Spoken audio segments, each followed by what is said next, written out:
অনেক জল্পনা কল্পনার পর আজ কেন্দ্রীয় শিক্ষামন্ত্রী ধর্মেন্দ্র প্রধান করেছে। এই ছাত্রছাত্রীর আন্দোলনকে আপনারা কিভাবে দেখছেন? এটা যদিও এই আন্দোলনের পেছনে সিজেপি নামে একটা দল বা একটা প্ল্যাটফর্ম এটা সামনে আসছে, কিন্তু এটা তো আমরা সবাই জানি এটা সেরকম কোনো দল নয় যে একটা আমাদের দেশের সুপ্রিম কোর্টের চিফ জাস্টিসের একটা নেতিবাচক মন্তব্যের প্রেক্ষিতে একজন যুবক ব্যঙ্গাত্মকভাবে মানে ইয়েতে এই সিজেপি অর্থাৎ আরশোলা বরগাছা এইভাবে যখন দেশের যুব সমাজকে কটাক্ষ করা হলো, এটা এসছে এবং এটা দেশের প্রায় 20 মিলিয়ন মানে প্রায় 2 কোটি মানুষ তার এই যে সিজেপি যে পোস্ট এটাকে শেয়ার করে, লাইক করে। অর্থাৎ এটা সেরকম সংগঠিত কোনো পার্টি বা আনুষ্ঠানিক পার্টি না হলো এই দেশের যুব সমাজ, ছাত্র সমাজ যে দেশের সরকারের বিগত 12 বছরের এই সমস্ত অন্যায় অত্যাচারকে এরা আর গ্রহণ করতে পারছে না, সহ্য করতে পারছে না, তার এই বহিঃপ্রকাশ। এই মঞ্চের নেতৃত্বে এই আন্দোলন হয়েছে। সেখানে আজকে দুপুরবেলা ধর্মেন্দ্র প্রধান পদত্যাগ করেছেন এবং আমি এখানে আসার আগেও সেখানে অভিজিৎ দীপকের তার বক্তব্য শুনছিলাম, আরো কয়েকজন নেতা নেত্রী, তারা বলেছে যে हमारा मांग जो नॉन नेगोशिएबल थी, एक तो मांग पूरी हुई है, অর্থাৎ শিক্ষামন্ত্রী পদত্যাগ হয়েছে, কিন্তু আরো কয়েকটা দাবি আমাদের আছে। সেটা কি?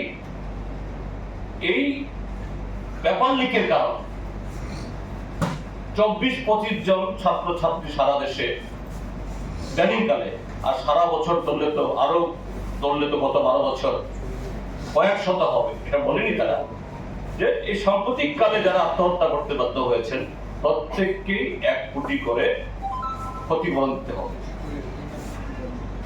3 হলো যে দিল্লি পুলিশ গত 20 তারিখ প্রকাশ্য দিবালোকে রাজপথে এই বিজেপি আরএসএস এর গুন্ডাদেরকে কাউকে পুলিশের পোশাক পরিয়ে আবার কাউকে সাদা পোশাক পরিয়ে, এখন হাজার হাজার লক্ষ লক্ষ এরকম মোবাইল ফোন সবার, মিডিয়া যদিও গদি মিডিয়া এগুলো কিছুই করেন, উল্টো এটাকে এই চাপা দেওয়ার চেষ্টা করেছে। কিন্তু গদি মিডিয়ার বাইরে অসংখ্য মিডিয়া আছে, তাদের নাম, ঠিকানা, গোত্র সব বেরিয়েছে।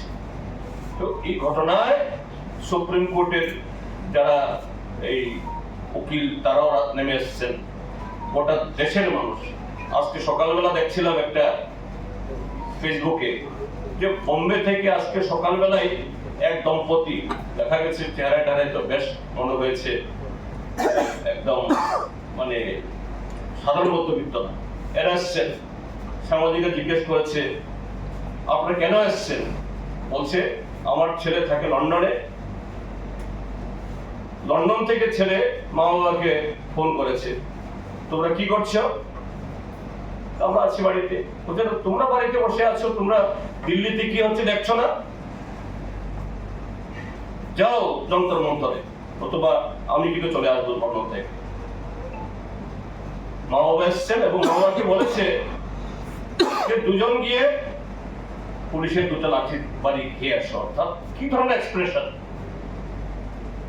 তো সেই জায়গায় এই দিল্লি পুলিশ যারা শান্তিপূর্ণভাবে একটা গুরুত্বপূর্ণ দাবি নিয়ে রাস্তায় নেমেছে, এদেরকে যেভাবে পিটিয়েছে এই অমিত শাহ এবং মোদীর নির্দেশে, এদের বিরুদ্ধে শাস্তি না হওয়া অব্দি এই আন্দোলন থামবে না। তার সাথে হলো এদের বিরুদ্ধে মোদী সরকার আমরা দেখেছি এরকম যে কোনো গণতান্ত্রিক আন্দোলনের বিরুদ্ধে ইউএপিএ আইন, দেশান্তরী আইন লাগিয়ে তাদেরকে মাসের পর মাস বছরের পর বছর জেলে ঢুকিয়ে দেয়। এরকম এখনো 5 জন ছেলে মেয়ে সিসিএ আন্দোলনে 5 বছর চলে গেলেও জামিন পায়। এটাও যাতে মোদী সরকার এই পদক্ষেপ না নেন, এই দাবিগুলো তাদের আছে। তা আমরা আমাদের ছাত্র যুবকদের দাবি, এই আন্দোলন তো কোনো পতাকা নিয়ে হয়নি। এই আন্দোলনের পক্ষে বা সেখানে যারা গেছেন এরা শুধু বামপন্থী না। আমি তো সেখানে গেছি 2 বার, যন্ত্র মন্ত্রে দেখেছি এবং কথাও হয়েছে অনেক ছাত্রছাত্রীর সাথে। বিজেপি পরিবারেরও বহু ছেলে মেয়ে সেখানে আছে। তো দল হিসাবে আজকে তো এখানে বসছে, আমরা দল হিসাবে দেশের এই ছাত্র যুবদের এই ন্যায্য আন্দোলনের পক্ষে আমরা আছি। বাকি যে দাবিগুলো তারা করছেন এটাও যাতে আমাদের দেশের এই জনবিরোধী সরকার মানতে বাধ্য হন, আমরা তাদের সাথে সুর মিলিয়ে আমরাও এই কথাগুলি বলছি এবং বলব। আচ্ছা, পুলিশ মহা